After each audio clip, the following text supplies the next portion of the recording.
നമസ്കാരം. മലയാളി വാർത്തയിലേക്ക് എല്ലാ മാന്യ പ്രേക്ഷകർക്കും സ്വാഗതം. തൃശൂർ വരന്തരപ്പള്ളിയിൽ നിന്നും അതിദാരുണമായ ഒരു സംഭവമാണ് റിപ്പോർട്ട് ചെയ്യപ്പെട്ടിരിക്കുന്നത്. തൃശൂർ വരന്തരപ്പള്ളിയിൽ യുവതിയുടെ മരണം കൊലപാതകമാണെന്ന് തെളിഞ്ഞിരിക്കുകയാണ്. സെയിൽസ് ഗേളായി ജോലി ചെയ്തു വന്നിരുന്ന ദിവ്യയാണ് കൊല്ലപ്പെട്ടിരിക്കുന്നത്. 34 വയസ്സുകാരിയാണ് അതിദാരുണമായി കൊല്ലപ്പെട്ടിരിക്കുന്നത്. ഭർത്താവ് കുഞ്ഞുമോനാണ് ദിവ്യയെ കൊലപ്പെടുത്തിയത് എന്നാണ് മനസ്സിലാക്കാൻ സാധിക്കുന്നത്. പുറത്തുവരുന്ന വിവരങ്ങളൊക്കെ അത്തരത്തിലുള്ളതാണ്. ദിവ്യയെ ശ്വാസം മുട്ടിച്ച് ഭർത്താവ് കുഞ്ഞുമോൻ കൊലപ്പെടുത്തി എന്നാണ് പോലീസ് അന്വേഷണത്തിൽ കണ്ടെത്തിയിരിക്കുന്നത്. ഭാര്യ നെഞ്ചുവേദന കാരണം മരിച്ചു എന്നായിരുന്നു ഭർത്താവായ കുഞ്ഞുമോൻ മറ്റുള്ളവരോടെല്ലാം പറഞ്ഞിരുന്നത്. എന്നാൽ മരണവിവരം അറിഞ്ഞ് വീട്ടിലെത്തിയ പോലീസിന് ഇൻക്വസ്റ്റിനിടെ ചില സംശയങ്ങൾ ഉടലെടുത്തു. ഈ സംശയത്തിൻ്റെ അടിസ്ഥാനത്തിൽ ഭർത്താവായ കുഞ്ഞുമോനെ പോലീസ് ചോദ്യം ചെയ്യുകയായിരുന്നു. ഇതിൽ നിന്നാണ് ഇത് കൊലപാതകമാണ് എന്ന ഒരു സത്യത്തിലേക്ക് എത്തി നിൽക്കുന്നത്. തീർച്ചയായിട്ടും പോലീസിന് തോന്നിയ ചില സംശയങ്ങളുടെ അടിസ്ഥാനത്തിൽ നടത്തിയ ചോദ്യം ചെയ്യലിലാണ് കൊലപാതകമാണ് എന്ന വിവരം പുറത്തേക്ക് വന്നത്. സെയിൽസ് ഗേളായി ദിവ്യ ജോലി ചെയ്യുകയായിരുന്നു. ബസ്സിലാണ് ദിവ്യ ജോലിക്കായി പോകാറുള്ളത്. ദിവ്യയ്ക്ക് മറ്റൊരു യുവാവുമായി സൗഹൃദമുണ്ട് എന്ന സംശയം ഭർത്താവ് കുഞ്ഞുമോന് ഉടലെടുക്കുന്നു. ഇതേ തുടർന്ന് ഇയാൾ ബസ്സിൽ ഭാര്യയെ പിന്തുടരുന്ന ഒരു സാഹചര്യം ഉണ്ടായിരുന്നു. ജോലി സ്ഥലത്തേക്കുള്ള വഴിമധ്യേ ദിവ്യ ബസ്സിൽ നിന്നിറങ്ങി ഒരു യുവാവിൻ്റെ ബൈക്കിൽ കയറിപ്പോകുന്നത് കുഞ്ഞുമോൻ കണ്ടു. ഇതേ ചൊല്ലി വീട്ടിലെത്തിയപ്പോൾ തർക്കമുണ്ടായി. ഈ തർക്കം അരുംകൊലയിലേക്ക് നയിക്കപ്പെടുകയായിരുന്നു എന്നാണ് പുറത്തുവരുന്ന വിവരങ്ങൾ സൂചിപ്പിക്കുന്നത്. ഈ ഏറ്റവും ഒരു വിഷമകരമായ ഒരു കാര്യം, ഇവർക്ക് 11 വയസ്സുള്ള ഒരു കുട്ടിയുണ്ട്. തീർച്ചയായിട്ടും ആ കുട്ടിക്ക് അമ്മ ഇല്ലാത്തൊരു സാഹചര്യത്തിലേക്ക് എത്തിയിരിക്കുകയാണ്. എന്തായാലും മൃതദേഹം ആശുപത്രിയിലേക്ക് മാറ്റിയിരുന്നു. പോസ്റ്റ്മോർട്ടം അടക്കം നിയമപരമായ നടപടികളൊക്കെ കഴിഞ്ഞ ശേഷം ബന്ധുക്കൾക്ക് വിട്ടുകൊടുക്കുമെന്നാണ് അറിയാൻ സാധിക്കുന്നത്. എന്തായാലും ഈ പ്രതിക്കെതിരെ, അതായത് ഭർത്താവ് കുഞ്ഞുമോനെതിരെ കൊലക്കുറ്റം ചുമത്തി കേസെടുക്കുമെന്ന് പോലീസ് വ്യക്തമാക്കി. ഇയാൾ പോലീസ് കസ്റ്റഡിയിലാണ്. എന്തായാലും സംശയരോഗം മാത്രമല്ല, മറ്റൊരു ആളുടെ ബൈക്കിൽ ഭാര്യ കയറിപ്പോകുന്നത് കാണുന്നു. ഇതിൻ്റെ എല്ലാം അടിസ്ഥാനത്തിൽ വീട്ടിൽ തിരിച്ചെത്തിയപ്പോൾ വഴക്കുണ്ടാകുന്നു. ആ വഴക്കാണ് ഒരു കൊലപാതകത്തിലേക്ക് നയിക്കപ്പെട്ടിരിക്കുന്നത്. എന്തായാലും നടക്കുന്ന ഒരു കൊലപാതകം തന്നെയാണ് സംഭവിച്ചിരിക്കുന്നത്. ദാമ്പത്യ ജീവിതത്തിൽ ഒരുപാട് വീഴ്ചകൾ, പാളിച്ചകൾ, ഒടുവിൽ അത് കൊലപാതകം എന്ന തരത്തിലേക്ക്, ജീവിത പങ്കാളിയുടെ ജീവൻ എടുക്കുക എന്ന തരത്തിലേക്ക് കാര്യങ്ങൾ എത്തുന്ന തരത്തിൽ ഈ ഒരു സംഭവം നീങ്ങുകയായിരുന്നു. അതേസമയം നമുക്ക് മറ്റൊരു സംഭവത്തിലേക്ക് പോകാം. തൃശ്ശൂർ പടിയൂരിൽ ഭാര്യയെയും ഭാര്യയുടെ അമ്മയെയും കൊലപ്പെടുത്തിയ കേസിലെ പ്രതി പ്രേംകുമാർ. ഇത്രയും ദിവസമായിട്ടും പ്രേംകുമാറിനെ കണ്ടെത്താൻ സാധിച്ചിട്ടില്ല. ഇപ്പോഴും പ്രതി കാണാൻ മറയത്ത് തന്നെയാണ്. ഭാര്യയും ഭാര്യ മാതാവിനെയും പ്രേംകുമാർ കൊലപ്പെടുത്തുകയായിരുന്നു. വീട്ടിൽ നിന്ന് ദുർഗന്ധം വമിച്ചതോടെയാണ് നാട്ടുകാർ നടത്തിയ പരിശോധനയിൽ ഈ മൃതദേഹം കണ്ടത്. കാറളം വെള്ളാനി കൈതവളപ്പിൽ വീട്ടിൽ മണി 74 വയസ്സ്, മകൾ രേഖ 43 വയസ്സ് എന്നിവരാണ് അതിദാരുണമായി കൊല്ലപ്പെട്ടത്. പ്രതിയെ കണ്ടതായി പലയിടങ്ങളിൽ നിന്നും പോലീസിന് ഫോൺ കോളുകൾ വന്നിരുന്നു.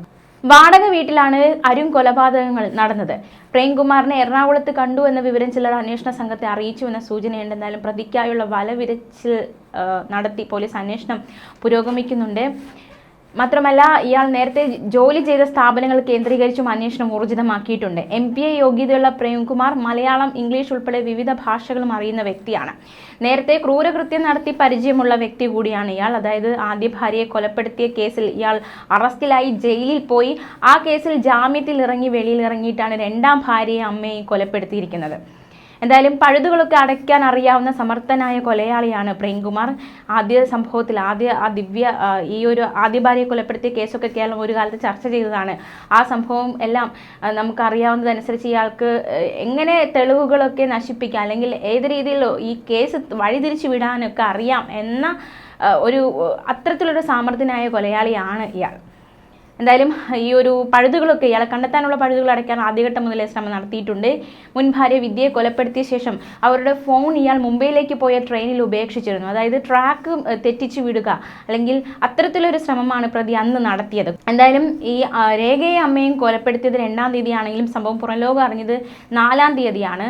അതുകൊണ്ട് തന്നെ ഈ 2 ദിവസം പ്രതിക്ക് കിട്ടി. ആ ഒരു ദിവസത്തിനുള്ളിൽ തന്നെ പ്രതി രക്ഷപ്പെടുകയും ചെയ്തു. ഒളിവിലാണ്. പോലീസിന്റെ 5 സംഘങ്ങളും 1 സൈബർ സംഘവുമാണ് കേസ് അന്വേഷിക്കുന്നത്. ആദ്യ ഭാര്യയെ കൊലപ്പെടുത്തിയ കേസിൽ പ്രേംകുമാർ 2 മാസത്തോളം ജയിലിൽ കഴിഞ്ഞിരുന്നു. പക്ഷേ ജാമ്യം കിട്ടി പുറത്തിറങ്ങിയതാണ്. കോടതിയിൽ നടന്നുകൊണ്ടിരിക്കുന്ന വിചാരണയ്ക്ക് പതിവായി ഹാജരാകുന്ന പ്രതിയായിരുന്നു ഇയാളെന്നും പോലീസ് വ്യക്തമാക്കുന്നുണ്ട്. എന്തായാലും ഇയാൾക്കായി ലുക്കൌട്ട് നോട്ടീസ് ഇറക്കിയിട്ടുണ്ട്. മുൻ ഭാര്യ വിദ്യയെ കൊലപ്പെടുത്തിയ കേസിലെയും പ്രതിയാണ് പ്രേംകുമാർ. വിദ്യയെ കൊലപ്പെടുത്തി കാട്ടിൽ തള്ളിയ കേസിൽ ജയിൽവാസം അനുഭവിച്ച പ്രേംകുമാർ ജാമ്യത്തിൽ ഇറങ്ങിയതായിരുന്നു.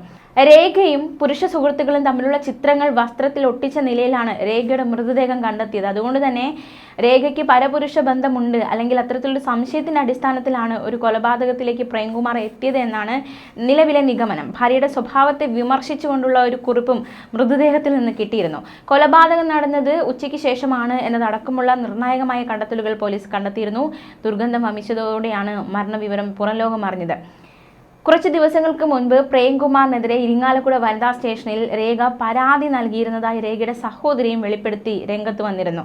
ഇരട്ട കൊലപാതകത്തിലേക്ക് നയിച്ചത് രേഖയുടെ ഭർത്താവായ പ്രേംകുമാറിന്റെ സംശയരോഗം കൂടിയാകാം എന്നും പോലീസ് സംശയിക്കുന്നുണ്ട്. രേഖയുടെ രണ്ടാം ഭർത്താവാണ് പ്രേംകുമാർ. പ്രേംകുമാർ ഒരു സ്ഥലത്തും അധികനാൾ ജോലി ചെയ്തിരുന്നില്ല. കഴിഞ്ഞ ജനുവരി മുതലുള്ള കാലയളവിൽ 5 സ്ഥാപനങ്ങളിൽ ഇയാൾ ജോലി നോക്കിയിരുന്നു. പോകുന്നിടത്തെല്ലാം ഇയാൾ രേഖയും ഒപ്പം കൂട്ടിയിരുന്നു. അധ്യാപികയായ രേഖയ്ക്ക് ഇയാൾ ഹോട്ടൽ സൂപ്പർവൈസറായി ജോലി തരപ്പെടുത്തി നൽകി. എന്നാൽ അധ്യാപികയായി ജോലി ചെയ്യാനായിരുന്നു രേഖയുടെ ആഗ്രഹം. രേഖയുടെ ഫോൺ പോലും പ്രേംകുമാർ പിടിച്ചു വയ്ക്കുന്ന സാഹചര്യമുണ്ടായി.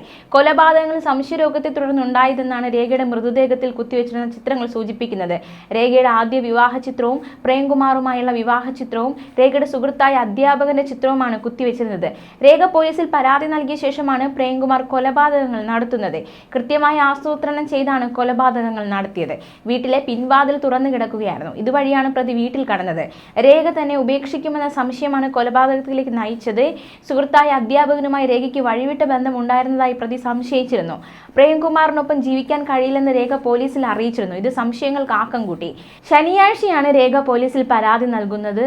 അതായത് ഈ കഴിഞ്ഞ ശനിയുടെ മുൻപിലത്തെ ശനിയാഴ്ച. തിങ്കളാഴ്ചയോടെ പോലീസ് സ്റ്റേഷനിലെത്തി. അമ്മയോടൊപ്പമാണ് രേഖ സ്റ്റേഷനിലെത്തിയത്. ഇരുവർക്കും കൗൺസിലിംഗ് നൽകാമെന്നായിരുന്നു പോലീസിന്റെ നിലപാട്. വീട്ടിലെത്തിയ ശേഷം രേഖയും അമ്മയും സഹോദരിയുമായി ഫോണിൽ സംസാരിച്ചിരുന്നു. കൗൺസിലിംഗ് നടത്തിയാലും ഒന്നും ശരിയാകാൻ പോകുന്നില്ല എന്ന് രേഖയ്ക്ക് അറിയാമായിരുന്നു. അതുകൊണ്ട് തന്നെ കൗൺസിലിംഗ് പോകുന്നില്ല എന്നായിരുന്നു രേഖ സഹോദരിയോട് പറഞ്ഞത്. എന്തായാലും ഇതിനിടയിൽ കൊലപാതകവും നടന്നു കഴിഞ്ഞു. എന്തായാലും പ്രതിയെ കണ്ടെത്താനുള്ള അന്വേഷണം ഊർജിതമാക്കിയിട്ടുണ്ട്. യുവതിയിൽ പരപുരുഷ ബന്ധം ആരോപിച്ചാണ് പ്രേംകുമാർ ഇത്തരത്തിലുള്ള കൊലപാതകത്തിലേക്ക് എത്തിപ്പെട്ടത്. രണ്ടുപേരെയും കഴുത്ത് ഞെരിച്ചു കൊന്നതാകാമെന്നാണ് പോലീസ് പറയുന്നത്. തിങ്കളാഴ്ച ഉച്ചയ്ക്ക് മുന്നെയാണ് രേഖയുമായി സഹോദരി അവസാനം സംസാരിച്ചത്. 2 ദിവസമായി അമ്മയും രേഖയും ഫോണിൽ കിട്ടിയിരുന്നില്ല. തുടർന്ന് ഇവർ അന്വേഷിച്ച് ഇറങ്ങിയിരുന്നു. എന്തായാലും പിന്നീട് കൊലപാതക വിവരം അറിയുന്നു. അത് ഒരു നടുക്കുന്ന വിവരമായി മാറി. അഴുകിയ നിലയിലായിരുന്നു മൃതദേഹങ്ങൾ കണ്ടെത്തിയത്. ആദ്യ ഭാര്യയായ വിദ്യയും ക്രൂരമായി കൊലപ്പെടുത്തിയ പ്രതിയാണ് പ്രേംകുമാർ. കേരളത്തെ ഞെട്ടിച്ച കൊലപാതകമായിരുന്നു ഇത്. എന്നിട്ടും ഈ കേസിൽ ജാമ്യത്തിൽ ഇറങ്ങിയ പ്രതിക്ക് കേരളത്തിലെ പ്രമുഖ ഹോട്ടലുകളിൽ തന്നെ ജോലി കിട്ടി. ഈ ഹോട്ടലുകളുടെ അടുത്തേക്ക് വരുന്ന യുവതികളെ വളച്ചെടുക്കുന്നത് ഇയാളുടെ ശീലമാണ്. ആദ്യ ഭാര്യ വിദ്യയും ഇത്തരത്തിലാണ് തന്നിലേക്ക് പ്രേംകുമാർ അടുപ്പിച്ചത്. 2019 ഡിസംബറിലായിരുന്നു വിദ്യയെ പ്രേംകുമാർ കൊന്നത്. പ്രേംകുമാറും വിദ്യയും പരിചയപ്പെടുന്നത് അതിന് 15 വർഷം മുമ്പ് ഫോൺ കോളിലൂടെയാണ്. അന്ന് മൂവാറ്റുപുഴയിൽ ഒരു ഹോട്ടലിൽ സൂപ്പർവൈസറായിരുന്നു പ്രേംകുമാർ. ബന്ധുവായ ദീപകിനെ ഹോട്ടലിൽ വെച്ച് കാണാതായെന്ന പരാതി പറയാനാണ് വിദ്യ ഫോൺ ചെയ്തത്. ഇതിലൂടെ ഉണ്ടായ പരിചയം വിവാഹത്തിലെത്തി. തേവരയിലടക്കം പല ഭാഗങ്ങളിൽ ഇവർ വാടകയ്ക്ക് താമസിച്ചു. 6 മാസം ഉദയംപേരൂരിലായിരുന്നു. മുൻ ബന്ധത്തിലുള്ള മകനെ കസിൻ എന്ന് പറഞ്ഞ് വിദ്യ തന്നെ പരിചയപ്പെടുത്തിയെന്നും വർഷങ്ങളോളം മറച്ചുവെച്ച സത്യം പിന്നീട് അറിഞ്ഞപ്പോൾ മാനസികമായി തകർന്നുവെന്നും ഇതും വൈരാഗ്യത്തിന് കാരണമായെന്നും പ്രേംകുമാർ ആ കേസിൽ പോലീസിന് മൊഴി നൽകിയിരുന്നു. ഒരു മകളുള്ള കാര്യം മാത്രമാണ് വിദ്യ പ്രേംകുമാറിനോട് പറഞ്ഞിരുന്നത്. വിദ്യയെ നേരത്തെ 4 തവണ കാണാതായിരുന്നുവെന്ന് പ്രേം പോലീസിനോട് പറഞ്ഞിരുന്നു. ആദ്യ വിവാഹത്തിലെ മക്കളുടെ കൂടെ താമസിക്കാൻ പോയെന്നായിരുന്നു തിരിച്ചെത്തിയ ശേഷം വിദ്യ വിശദീകരിക്കാറുള്ളത്.